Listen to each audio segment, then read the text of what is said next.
Commander Gravesen marched down the corridor-like road with purpose as he led his men from the front. The operation was going smoothly. His men had crushed 2 of the 4 planetary defense garrisons in their path, while the fleet in orbit took care of the reinforcements. The next objective in their path was not necessarily a military target, but a moral one. The port and public school would be a mere stepping stone in conquering this backward planet. Gravesen could already smell the fear and confusion he'd cause by ripping those doors open and executing the instructors. The camera in his helmet would ensure the entire event was televised. Turning a blind corner onto the street leading to the school, Gravesen halted his men. The rapid clatter of gauze rifles being raised to armored shoulders filled the air. For a moment, the commander had trouble believing his eyes, much less the image inside of his helmet's armored visor. 2 large armored transport shuttles painted the clinical blues and whites of the planet's prison system were pushed nose to nose, blocking the road. Standing in front, kneeling inside or lying atop the armored hovercraft were humans clad in fluorescent orange fabric jumpsuits. Some carried rifles, others brandished Krakatoa Raheb guns, while the majority simply held vastly outdated handguns. However, no matter how ill-equipped, 2 or so dozen humans with guns were a force to be reckoned with, no matter what uniform they wore. Especially so when you wander right into their line of fire, and for some reason they don't immediately shoot. Something nagged at the back of Gravesen's mind, as he held up a clawed hand to stop his men from firing.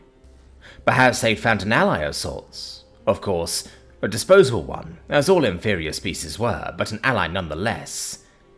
His eyes locked with one of the humans, one who stood away from the rest, simply occupying a spot in the street roughly halfway between Gravesen's force and the orange-clad convicts. This one also wore orange, but there was something markedly different about them. They wore an unconcerned smile as they used a very large clip-pointed knife to clean beneath their fingernails. Bright, pond-water green eyes roamed over Gravesen's men for an uncomfortably long time. The nagging feeling in the back of Gravesen's mind suddenly shattered at him as those eyes swiveled onto him. Those eyes didn't belong to a man. There was hunger hidden in their sparkle. A cold, unflinching cruelty that made Gravesen's scales crawl and his blood run even colder. He wasn't looking at a soldier, a guardsman, or even some 2-bit militiaman. A hand fell for his blaster as he realized exactly what he'd just stepped into the ring with. The way the large knife arced up by their rear in a fraction of a moment suggested military training, but the ferocity of the throw left no doubt in his mind. This was an apex predator, and it had its sights set on him. The knife's tip spiked clean through his visor, stopping mere centimeters from his right eye. The force of the impact threw him off balance, forcing him to wobble back like a drunkard, visor sputtering and fizzling uselessly. The sudden eruption of gunfire further disoriented him, as something slammed into his chest and brought him to the ground. The knife was yanked free of his visor before a foot stomped down on his, thankfully still helmeted head. However, the force was more than enough to finish off the display in Gravesen's helmet, plunging the commander into darkness. Gravesen rolled onto his stomach, clawing at his helmet as rounds slammed into his body armor and the pavement around him. He eventually managed to hit the latch and yank his helmet off with a growl. Chucking his helmet to the side, the commander drew his blaster and tried to locate the beast that had almost killed him while getting to his feet. Pure chaos surrounded the Gegnosian general. Some of his men haphazardly returned fire, while also trying to set up their mobile cover. Others were desperately dragging the wounded into buildings for cover, while the rest desperately tried to fight off the whirlwind of violence that had pushed its way into the center of the formation. Gravesen watched the human palm one of his soldiers' visors. A moment later, the soldier's body was detached from their head. The decapitated head, still inside his helmet, was tossed into the hands of another stunned stormtrooper before their throat was gashed open.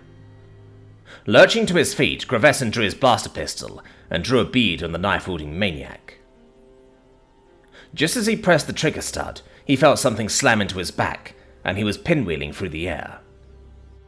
When he hit the ground, he was no longer holding onto his blaster pistol. the sharp impact with the pavement causing the forearm he'd extended to catch himself, to buckle with a wet snap.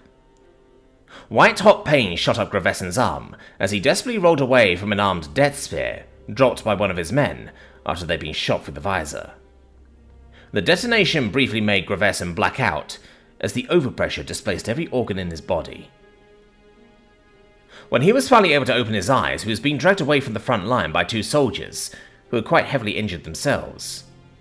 His groggy sight fell onto the raging human, soaked head to toe in purple blood and gore, as they fought off 5 of his men at once, whittling them down cut by cut, blow by blow.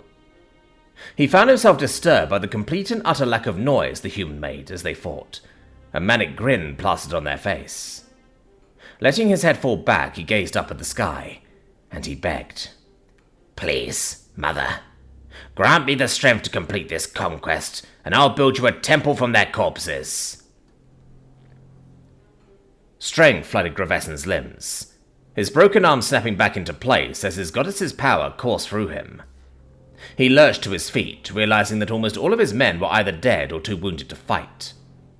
His eyes locked onto the bestial human as the orange-clad convicts split open yet another one of his men's unarmored throats. The distance between them seemed to stretch and shrink. Then a moment later, Gravesen's claws sank into the soft flesh just beneath the human's sternum. The world seemed to fall still and silent as the empowered commander leered at the convict that had given him so much trouble. The human's eyes were wide with shock as they spat out thick, red blood.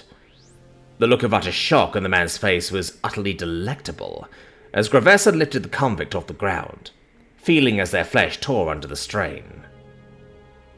Yanking his blooded claws free, the Gegnosian commander let the human fall to the ground, knife clattering from their grip as they fell onto their knees and slumped forward. His enhanced hearing picked out the exact moment the human's heart stopped, and he smiled, turning to face the blockade. One of the convicts fired their last shot at him, the round slamming harmlessly into his chest plate as he began marching forward. Holding up a curled fist, he stopped his men from following behind him. These parasites were all his. With every step, one of the orange-clad humans loosened a shot, each one harmlessly splattering against his armor, or swatted away to explode against the ground behind him. Yet even as he drew within a stone's throw of them, not one backed down or shied away. Instead, they slipped away from their covered firing positions and formed a line, linking arms like some kind of pathetic living barrier. Gravesen grinned, stopping only a pace away from the convicts and casually crossing his arms. "Pathetic. All you accomplished was making your foe stronger. How does it feel, knowing that all you did was for nothing?" The orange-clad men stonily stared back, drawing a sneer onto Gravesen's face as he lashed out, tearing the throat out of one's neck. He expected to at least see terror or shock, but instead a soft, peaceful smile came to the human's face as they slowly went limp, kept on their feet only by the men to their left and right. There was honor in that, Gravesen had to admit, but honor was useless to a dead man. "These whelps you lay down your life for. They will never know your name, never know who you are. Do you not see how idiotic this little stand of yours was? All you've done is slow us down, and make sure the fates of those in that building are twice as gruesome as they would have been. All that for those who put you behind bars in the first place. Was it worth it? For brats who will never see you as more than criminals." The men continued to silently stare back, as Gravesen pulled his clawed hand back, fingers curled to tear and maim. When a strangled voice, speaking through grit teeth, made him freeze. "And they will never have to." The commander slowly swiveled on their heel claw, watching with utter contempt as the bestial human slowly scooped their knife from the ground and fought their way to their feet. Cocking his head slightly, Gravesen shouted, "Shouldn't you be dead? I heard your heart stop." A tinge of genuine curiosity in his voice as the humans swayed on their feet, taking a step toward him. A blood-stained smile touched the human's lips as Gravesen felt an unimaginably ancient aura begin to radiate from the man. "Death was feeling lenient today. Lucky for me, unlucky for you." The human's breathing was ragged and uneven as they took a ponderous step forward, the power radiating off of them seeming to be the only thing driving their bloodless body forward. Gravesen took a step forward, intending to meet the undead convict halfway, relishing the opportunity to tear them limb from limb. "Oh, and you hardly look able to fight. Death sure is lenient." He purred, marching even closer. The convict dug in their pants pocket for a moment before throwing something at the Gegnosian commander. Gravesen snatched the object out of the air, taking a moment to see what it was. The commander stopped mid-step, blood running ice cold as he realized what he was holding. An artillery beacon sat in his palm. The small cylinder-shaped device, no larger than a tube of lip balm, pulsated rapidly with a soft green light before going solid red. "You see, you made one fatal mistake, Gegnosian. You forgot that it was humanity who introduced the galaxy to mad." Gravesen looked at the human, dumbfounded. "That means we came into this expecting to die, yes. So do me a favor." The commander let the beacon slip from his bloody, clawed hand in shock as the human's grin grew manic yet again. "When you get to hell, tell him Connor sent you." Gravesen lunged furiously at the grinning human, just as the first shell landed right between them. 2 weeks later. Agent Henry picked his way over the rubble, unable to shake the feeling that he was being watched, despite the invisibility spell hiding him from all but the most astute observer. The distress signal was coming from just behind the next pile of rubble. Checking his locator, he confirmed his route, and checked back in with the Archibald's Revenge to confirm he hadn't come across any Gegnosian patrols. With a grunt, he clambered over a particularly large piece of rubble before losing his footing and falling onto his side. Groaning his displeasure, Henry rolled over slightly and almost soiled himself. The body of a Gegnosian Spec Ops trooper stared at him from an alcove beneath the piece of rubble he'd fallen off of. Their helmet was missing, revealing a look of sheer horror on their scaled face. Judging by the blood still oozing from their nostrils, Henry could tell this was a fresh body. Putting a hand on his shotgun's pistol grip, he got to his feet and continued over the pile of rubble while scanning for whatever or whoever had left one of Gegnosia's zealots in such a state. Reaching the top of the rubble pile, Henry almost couldn't believe his eyes. In the middle of a field of rubble and destruction was a school. The area around it is clear of rubble for at least 100 feet in a perfect circle, with mountains of rubble serving as camouflage.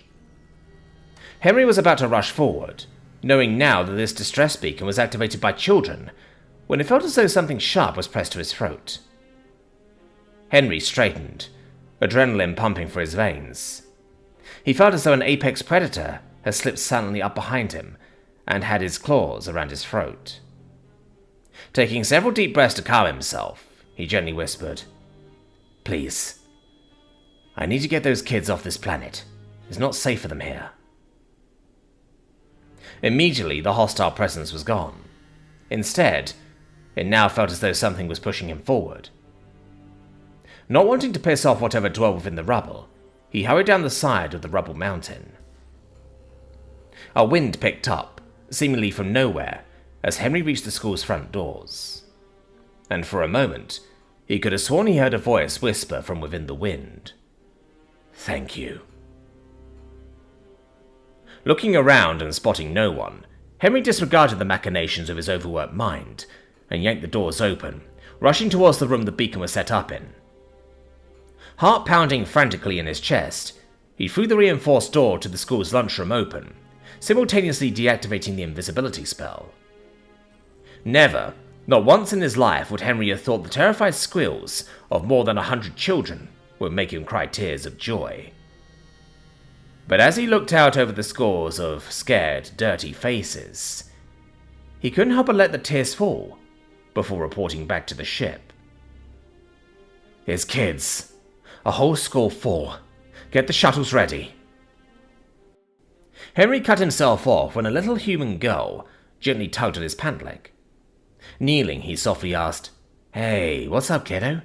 I'm not going to hurt you." Silently, the little girl held up a scrap of coarse orange fabric with the city's prison logo on it. Gently taking the scrap of fabric, Henry curiously asked, "What's this? Where'd you get it?" Instead of speaking, the little girl pointed at the wall behind him. Brows furrowing in confusion, Henry slowly turned around, jaw falling open. A massive mural covered the wall, depicting the 24 or more faceless men in orange jumpsuits, pointing what could be vaguely recognized as guns at a horde of purple monsters. Some of the guns had muzzle flashes rendered in yellow paint, while some of the men sported splotches of dark red on their jumpsuits. Yet, what really stood out to Henry was the pair of bright white and gold angel wings that each of the orange-clad faceless men had sprouting from their backs. At the top, painted in big, bright orange stencil letters, were the words, "Unnamed, Unknown, Unforgotten." Reaching up, Henry slowly doffed his hat in reverence before bowing to the mural and softly stating, "Thank you, whoever you were, for your sacrifice, all of you." For a moment, Henry felt as though someone had set a hand on his shoulder, before the feeling faded entirely. Hearing the rumble of a shuttle coming in for a landing, Henry snapped his top hat back onto his head and swiveled around. "All right, everyone. Form a line from youngest to oldest. Teachers, help everyone get organized. We should be off this planet by sunrise if we're fast."